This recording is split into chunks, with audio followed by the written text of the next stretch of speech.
Hello everybody, this is Itsu.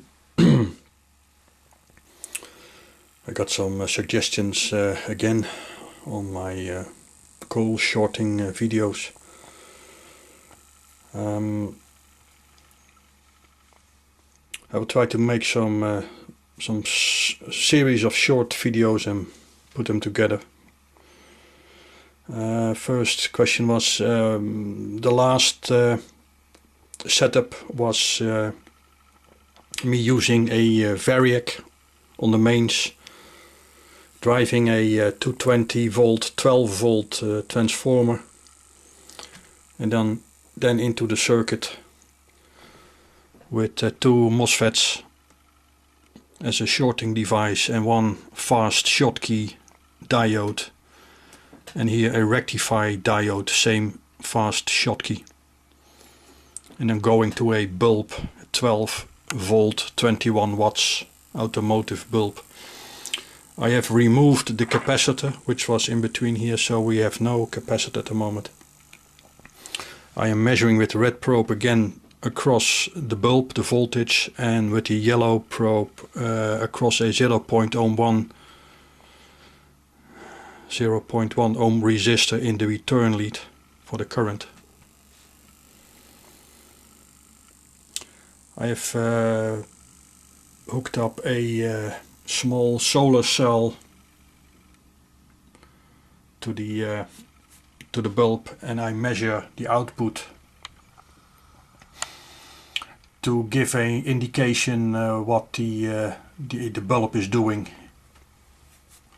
It's not calibrated or nothing, it's just a simple test device. Also I've hooked up my variac to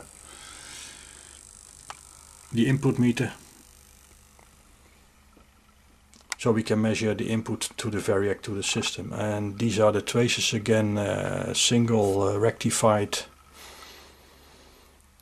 16 volt at the moment. And I have again, this is 50 ohms, 15 hertz from the mains, and I have set my little frequency generator again 50 hertz, 5% duty cycle, all positive DC pulse to the gate of the both MOSFETs. And we can see the change here, 16 volt peak to peak now, and 312 millivolts across the 0.1 ohm resistor, 200 millivolts per division, 10 volt per division. And we are peaking now 51 volt or something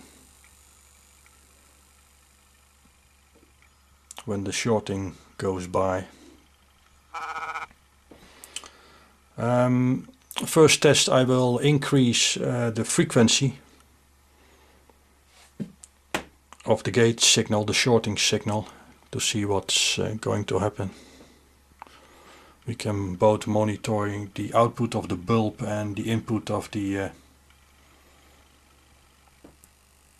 variac. I will increase now till double 100 ohm hertz, which is not doing very much. I further increase now till 1 kilohertz. This is a 1 kilohertz signal. And there's no change in either the output and the input. 22.6 watt input and 2.077 volts. I can go back till 50 hertz, which it's now. So now it's the peak again coming by. It's kind of locked, so I have to give it a shuffle.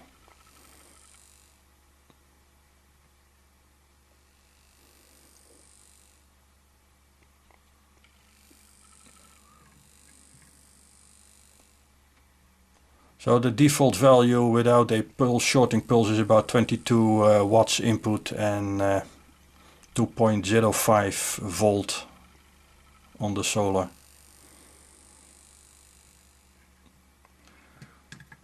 So I'm going to increase now again to 1 kilohertz, 2 kilohertz, 4 kilohertz, 5 kilohertz, not much change.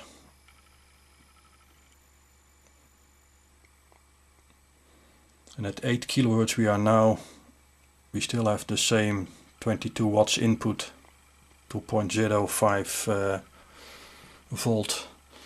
And this is the signal. And we can see that the voltage is in the middle is not going to the bottom anymore, so it's kind of not reaching a complete short, I guess. Okay, going to increase till 10 kilohertz now. We are now at 15 kilohertz.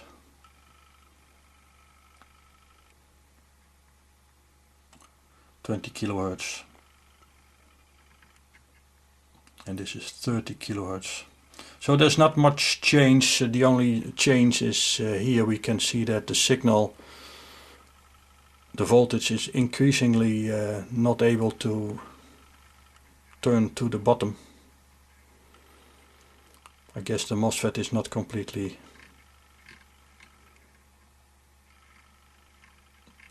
closed shorting anymore.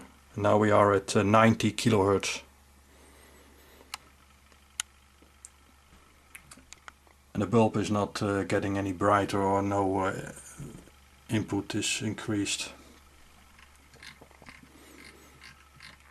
I can go all the way up to 200 kilohertz, but no difference anymore. Okay, the most dramatic result will be when I increase the duty cycle. I will go back now till 1 kilohertz.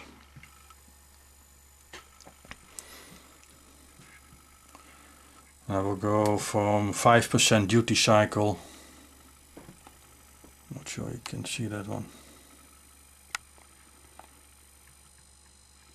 To 10% duty cycle. We're getting more input. We are now at 20% duty cycle. So we get more input, 25 watts, and some more output on the bulb.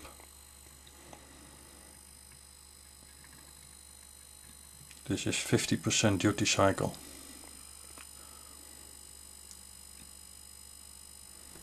This is the signal on the voltage and the current at 1 kilohertz. And I can increase till 60% duty cycle. But the wattage input goes higher.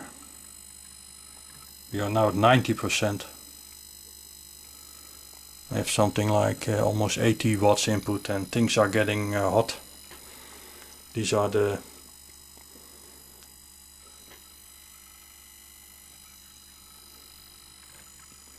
so I can vary now both the frequency and the duty cycle. I will turn it down now.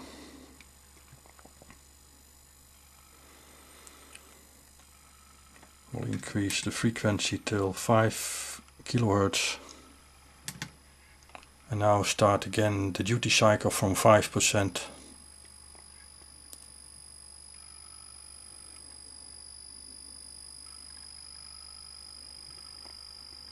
%50 duty cycle.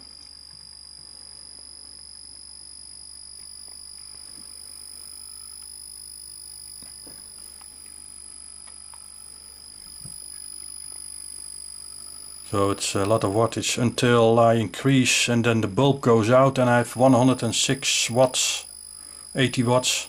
So this is a point where the wattage increases and the bulb goes out, but then I guess my MOSFET is completely shorted and all the current goes to the MOSFET, so, and the diodes. And I start to smell the heat coming from the stuff. So yeah, there's probably somewhere a hotspot between the frequency and